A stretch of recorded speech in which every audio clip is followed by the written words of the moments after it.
CMR college girls hostel వద్ద విద్యార్థుల ఆందోళనకు విద్యార్థి సంఘాల నేతలు కూడా మద్దతు తెలుపుతూ ఉన్నారు. ప్రస్తుతం విద్యార్థి సంఘాలకు చెందినటువంటి మహిళా నేతలు కూడా కాలేజ్ హాస్టల్ లోపలికి గేటు ఎక్కి లోపలికి దూకి వాళ్ళ ఆందోళనకు మద్దతు తెలుపుతూ ఉన్నారు. ప్రస్తుతం విజువల్స్ లో చూడొచ్చు.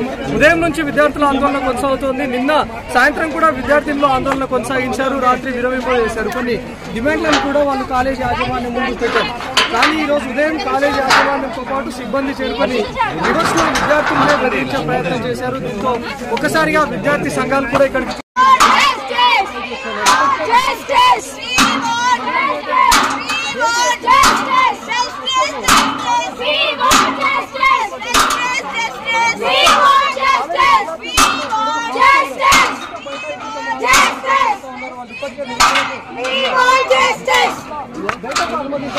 విద్యార్థులంతా కూడా గేట్ ఎక్కి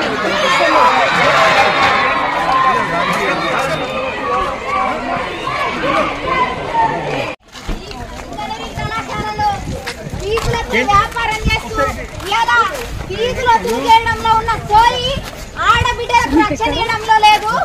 వాళ్ళే పాత్రదారులై ఈ యొక్క ఘాతకానికి ఒడిగట్టారని చెప్పేసి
రాత్రి సిఎంఆర్ కాలేజీలో గర్ల్స్ హాస్టల్లో అమ్మాయిల బాత్రూమ్ పక్కన ఎవరో కదులుతున్నట్టుగా షాడో కనిపించినట్టుగా ఒక అమ్మాయి అనుమానం వ్యక్తం చేసి వెంటనే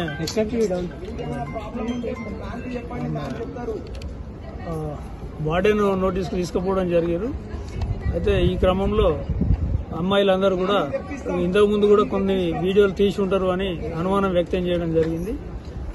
దాన్ని దృష్టిలో పెట్టుకుని వాళ్ళు ఇచ్చిన దరఖాస్తు మేరకు కేసు నమోదు చేయడం అవకాశం ఉంది. కాబట్టి దానికోసం కూడా మేము క్యాట్కు పంపించి ప్రత్యేక సాఫ్ట్వేర్ ద్వారా అందులో ఒకవేళ డిలీటెడ్ ఉన్నా సరే వాళ్ళ మీద తీవ్రమైన చర్యలు తీసుకోవడం జరుగుతుంది.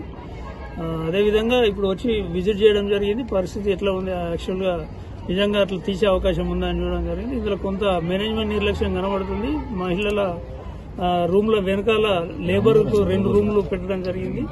అక్కడనే వెంటిలేటర్ కూడా ఉండడం జరిగింది. సో అనుమానానికి అయితే అవకాశం ఉంది. ఇప్పటివరకు అయితే కాంకరెంట్ గా ఎవిడెన్స్ అయితే ఏమీ లభించలేదు తీసినట్టుగా. ఒకవేళ అటువంటిది ఏదున్నా దానికి సంబంధించి మేనేజ్మెంట్ కానీ కాలేజు ఉద్యోగుల మీద కూడా చర్యలు తీసుకోవడం జరుగుతుంది. అదుపులోకి తీసుకున్నారు ఐదుగురిని? లేదు, అది హిడెన్ కెమెరా అనేది లేదు. అదుపులోకి తీసుకున్నారు సార్ ఐదుగురిని? ఇక్కడ ఏమి సమాచారం అయితే మనకు రాలేదు. మనం షీటీఎం మీటింగ్స్ కూడా పెట్టడం జరిగింది ఈ కాలేజీలో, ఇదే విధంగా చుట్టుపక్కల అన్ని కాలేజీలో పెట్టడం జరిగింది. అప్పుడు కూడా విద్యార్థులకు చాలా క్లియర్ గా ఎటువంటి సమస్యలను మనం నోటీసు తీసుకురమ్మన్నాం. మా నెంబర్ కూడా అందరి అందుబాటులో పెట్టడం జరిగింది. మనకు ఎవరు కూడా చెప్పలేదు. ఐదుగురు అనుమానితులు మన అదుపులోనే ఉన్నారు. వాళ్ళ ఫింగర్ ప్రింట్స్ వెరిఫికేషన్ కోసం వాళ్ళంతా మన స్టేట్ కాదు, వాళ్ళు బీహార్. వీడియోలు ఏం దొరకలేదు. అంటే విద్యార్థులు ఏమంటారు వాళ్ళ అదుపులోకి తీసుకోలేదు, వాళ్ళని ఓన్లీ ఫోన్లే తీసుకుపోయారు. మళ్ళీ నేను అదుపులో ఉన్నారు అన్నాక మళ్ళీ విద్యార్థులు ఆరోపణలు చేస్తున్నారు. ఔటింగ్ కి పంపించలేదని కేవలం ఇట్లా ఆరోపణలు చేస్తారు విద్యార్థులు అని చెప్పి.